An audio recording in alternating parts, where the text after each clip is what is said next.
Now to the controversy surrounding porn star Stormy Daniels, the longtime adult entertainer, closing out a whirlwind week that began in a hearing for President Trump's personal lawyer and ended with bodyguards hustling her into a strip club for one of her performances. Washington Post reporter Frances Sellers reflected on the two sides of Stormy Daniels a bit earlier with me today.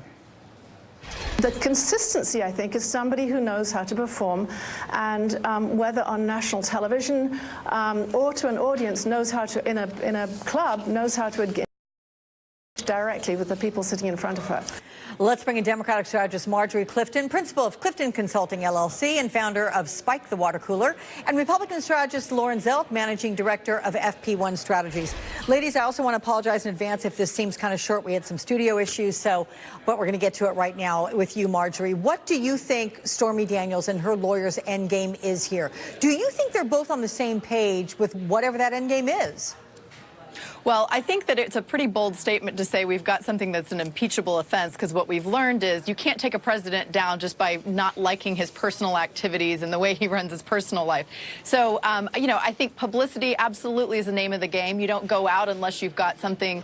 I think for Stormy Daniels, she's sort of acknowledged, look, I'm a businesswoman, this is sellable, but there's also an important point to be made. So there must be something there that's coming, and what they do with it, I guess that's what we're all waiting to see. You know, Lauren, the Sunday Times reported on Daniels' latest strip club quote, saying, while the bar area, not she wasn't quote, but here was the quote on the reporting, while the bar area is populated mainly by men, the queue forming to meet Daniels after the show in Baltimore is more than a third female.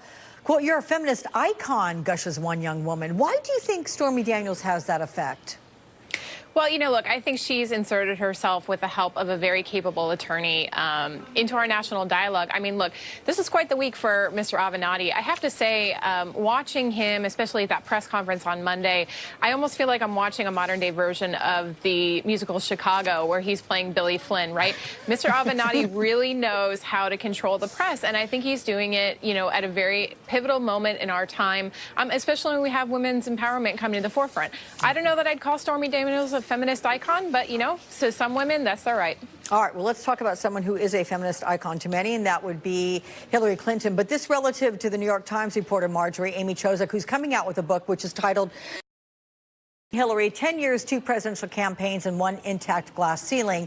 In this book, she alleges that some of the men on the Clinton campaign trail were sexist towards her. And I asked Congresswoman Debbie Dingell about that, and here's what she told me. At times, there were people that made me feel like I didn't know what I was talking about. I think subsequently to that, many people, including both the president and Secretary Clinton, have said Debbie was right the entire campaign, and John Podesta.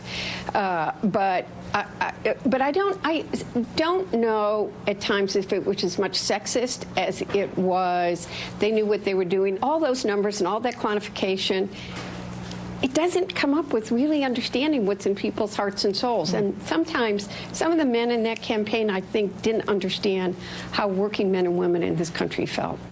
Due to time constraints, I want to have both of you answer this question. You first, Marjorie. What's your thought, your reaction to that from Debbie Dingell and the allegations?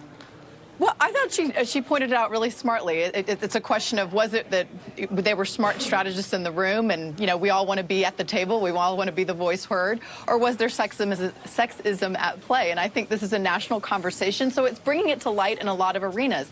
And I think most women and men understand that we all carry implicit bias. We all carry certain things that we're having to work really hard to correct and understand.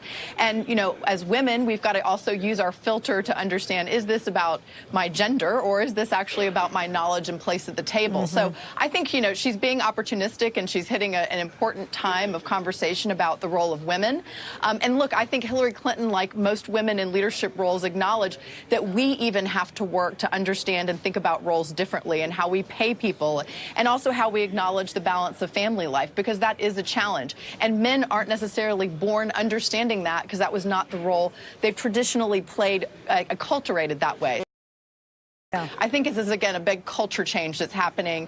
And, it's good to talk about, good to understand. I will say, I've personally worked with John Podesta and others, and, they are some of the most, I think, understanding. They have daughters that are very smart and professional women, too, and I think they're all part of that learning curve with us all. So, Lauren, your thoughts on this?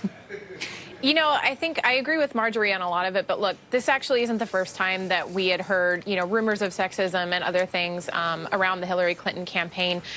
You know, so, but look, for the longest time, politics has been a boys' sport. Whether or not we want to admit it, it's true. I think we're making progress in that. You know, like her or not, Kellyanne Conway was the first woman to be at the helm of a Republican presidential campaign. You know, we had a female deputy campaign manager in Romney 2012. Obviously, a lot of prominent women on Hillary's staff too. So we are coming to a point where I think this is changing, but this isn't the first time we've heard these allegations. Okay. Marjorie Clifton, Lauren Zelt, ladies, thank you so much. Appreciate both your voices on this. Thank you. President Trump wrongly says North Korea has agreed to denuclearization. Will he have all the facts?